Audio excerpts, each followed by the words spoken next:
भारत में कई ऐसी रहस्यमयी जगह हैं जिनके राज के बारे में आज तक कोई नहीं जान पाया। एक ऐसी ही जगह है त्रिपुरा की राजधानी अगरतला से लगभग 145 किलोमीटर दूर, जिसे उन्नाकोटी के नाम से जाना जाता है। कोटि का मतलब होता है करोड़ और उन्ना का मतलब होता है एक कम, यानी उन्नाकोटी का मतलब हुआ करोड़ में एक कम। इस प्रकार यहाँ मूर्तियों की संख्या 1 करोड़ में से एक कम होने के कारण इस जगह का नाम उन्नाकोटी पड़ा। कहते हैं कि यहाँ कुल 99,99,999 मूर्तियाँ हैं, जिसके रहस्य को आज तक कोई नहीं सुलझा पाया है। जैसे कि ये मूर्तियाँ किसने बनाई, कब बनाई और सबसे जरूरी कि 1 करोड़ में से एक कम ही क्यों।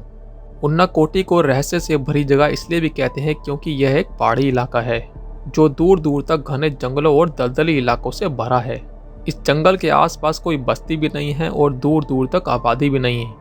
फिर इन जंगलों के बीच इतनी सारी मूर्तियों का निर्माण कैसे हुआ, क्योंकि इसमें तो सालों लग जाते हैं और पहले तो इस इलाके के आसपास कोई रहता भी नहीं था। उन्नाकोटी लंबे समय से शोध का विषय बना हुआ है, क्योंकि इस तरह के जंगल के बीच जहां आसपास कोई बसावट ही नहीं, एक साथ इतनी मूर्तियों का निर्माण कैसे संभव हो पाया। भारतीय पुरातत्व विभाग के अनुसार ये मूर्तियां करीब 1200 साल पुरानी हैं।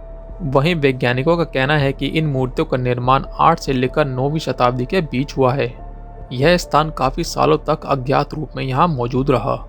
हालांकि अब भी बहुत लोग इस स्थान का नाम तक नहीं जानते हैं। उन्नाकोटी के जंगलों में लाखों विशालकाय छोटी बड़ी हिंदू देवी देवताओं की मूर्तियां चट्टानों पर तराशकर बनाई गई हैं। यहाँ पर 2 तरह की मूर्तियां मिलती हैं, एक पत्थरों को काट कर बनाई गई मूर्तियां और दूसरी पत्थरों पर उकेरी गई मूर्तियां।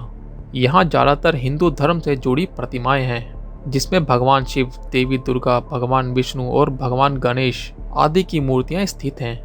इस स्थान के मध्य में भगवान शिव की एक विशाल प्रतिमा भी मौजूद है, जिन्हें उन्नाकोटेश्वर के नाम से जाना जाता है। भगवान शिव की यह मूर्ति लगभग 30 फीट ऊंची बनी हुई है। इसके अलावा भगवान शिव की विशाल प्रतिमा के साथ अन्य 2 मूर्तियां भी मौजूद हैं, जिनमें से एक माँ दुर्गा की मूर्ति है। साथ ही यहाँ 3 नंदी की मूर्तियां भी दिखती हैं। इसके अलावा यहाँ भी ढेर सारी मूर्तियां बनी हुई हैं।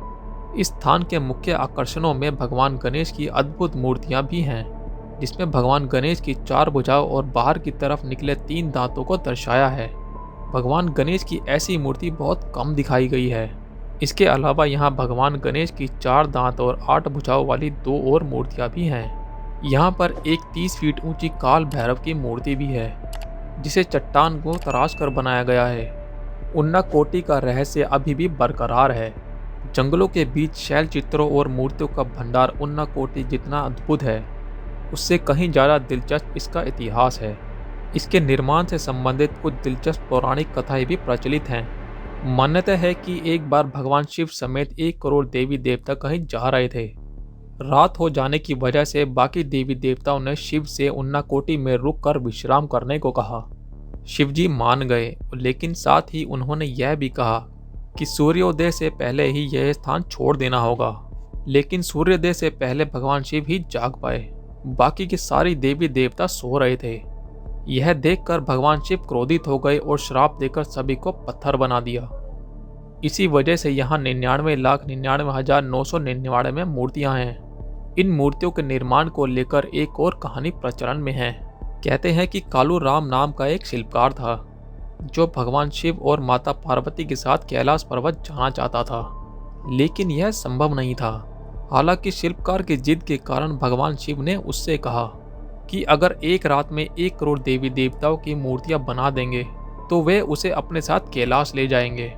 यह सुनते ही शिल्पकार जी जान से अपने काम में लग गया और तेजी से एक एक कर मूर्तियों का निर्माण करने लगा। उसने पूरी रात मूर्तियों का निर्माण किया, लेकिन जब सुबह गिनती की तो पता चला उसमें एक मूर्ति कम है, यानी 1 करोड़ में एक कम। इस वजह से उस शिल्पकार को भगवान शिव अपने साथ नहीं ले गए। माना जाता है कि इसी वजह से इस जगह का नाम उन्नाकोटी पड़ा। हर वर्ष अप्रैल के महीने में एक वार्षिक महोत्सव का आयोजन धूमधाम के साथ किया जाता है, जिसे अशोकाष्टमी कहा जाता है। इस मेले के दौरान यहाँ पर दूर दूर से श्रद्धालु जमा होते हैं तथा इन विश्व प्रसिद्ध प्रतिमाओं की पूजा अर्चना करते हैं। जनवरी के महीने में एक अन्य त्योहार का भी आयोजन किया जाता है। धीरे धीरे यह स्थान एक प्रसिद्ध पर्यटन स्थल बन चुका है। इस अद्भुत मूर्तियों को देखने के लिए काफ़ी संख्या में देश विदेश से पर्यटक लोग आते हैं।